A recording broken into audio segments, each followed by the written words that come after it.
What's going on, AP Gut people? We have video number 6 for you. This one is on theories of democratic government. Some ideas we'll be talking about: traditional theory of democracy, theories of Republican government, pluralism, elitism, and hyperpluralism. You'll know all these after watching this video. All right, dive into traditional democratic theory. Well, according to this dude, Robert Dahl, who lived to be 99 years old, a very prominent theorist, he said there are 5 criteria for democracy. 1, equality in voting. Every person should have one equal vote. We also have to have effective participation by citizens and enlightened understanding, the idea that people know what's going on in this country.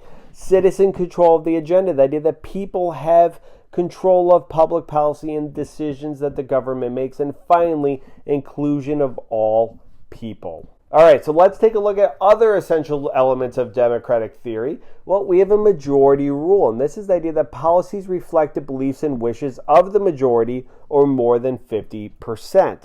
However, there does need to be some restraints on the majority. It's important to keep the majority from limiting the rights of minority groups. And when we're talking about minority groups, we're talking about groups that are small in number. So just because of a majority of people agree with something does not mean you should limit the rights of minority groups. And that includes things like freedom of speech, assembly, etc., even for unpopular views. And you see this a lot. Groups like the ACLU, the American Civil Liberties Union, which protects things like freedom of speech. They even protect the rights, for example, the KKK, to express their freedom of speech. No matter how unpopular, no matter how hateful, no matter how vulgar their freedom, their beliefs may be, people believe very strongly in freedom of speech. All right, let's take a look at the theory of Republican government. Well, a couple definitions. 1, Republicanism. This enforces the belief that people have rights that cannot be taken away or voted away. And this would encourage good citizenship. And we see this UA push people in the idea of Republican motherhood from early on in American history. The idea that mothers would raise children to be good citizens of the country. If we're talking about a republic, we're talking about elected officials that represent the citizens of a country. And ideally, these elected representatives represent their constituents and their ideas. And this was influenced from ancient Rome. Rome, republic. Rome, republic. That's how I remember it. And over U.S. history, more Americans have gained suffrage to participate in electing officials or participating in this republic form of government. Let's jump over to pluralism. This theory of pluralism states that groups can influence public policy through organizations. Organizations like the National Rifle Association, or the NRA, the National Organization for Women, or now in the UAW, or the United Auto Workers. All of these groups can influence politics. Do you know who this woman is? Does she look familiar to you? She should, you U.S. history people. That's Betty Friedan, author of The Feminine Mystique and one of the co-founders of the National Organization for Women. Now, according to this theory, access to government is paramount. It's very, very important that people have access to government. If a group can influence one area of government, they still can try a different avenue. They can try a different branch. So, for example, during the civil rights movement in the 1950s, the civil rights movement was not having a lot of success with the legislative branch. So one way they were able to have an impact is through the court system. And in the court case, Brown versus the Board of Education of Topeka, Kansas, when they sued to desegregate schools, and the Supreme Court said, you're right, schools should be desegregated with all deliberate speed. If you want more info on that, I got a video in the description on it. So this idea of pluralism, if you run into a roadblock in one area, you can still have an impact on change through another avenue of the government. And pluralists, they tend to take a positive view of government, and they believe that groups can influence politics.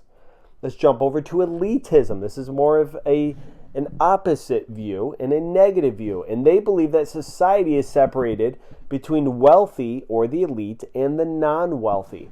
And they say not only do the elite influence politics, but they make decisions in politics. So they say very few people control the agenda. So according to this theory, how are the elite able to influence politics? It really comes down to money. By financing campaigns and controlling institutions, they make decisions. And we will, in a future video, we'll take a look at campaign finance through political action committees or PACs.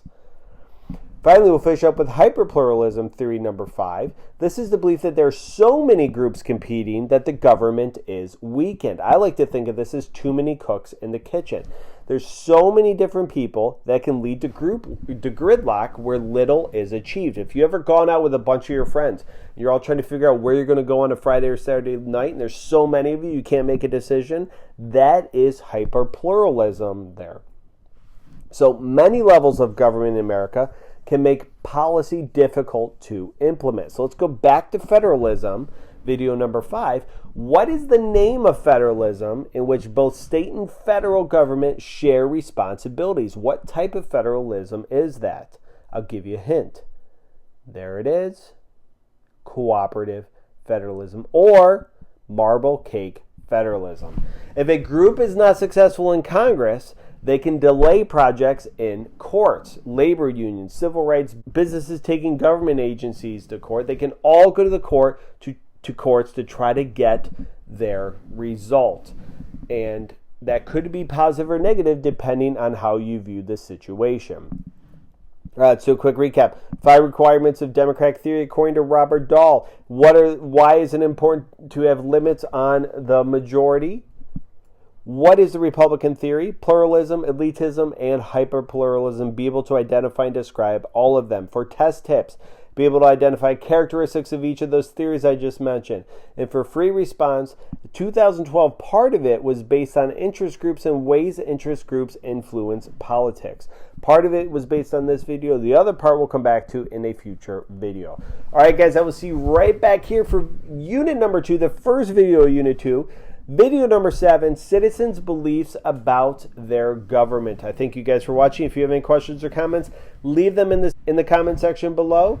Thank you very much for watching. Best of luck in May, and have a good day.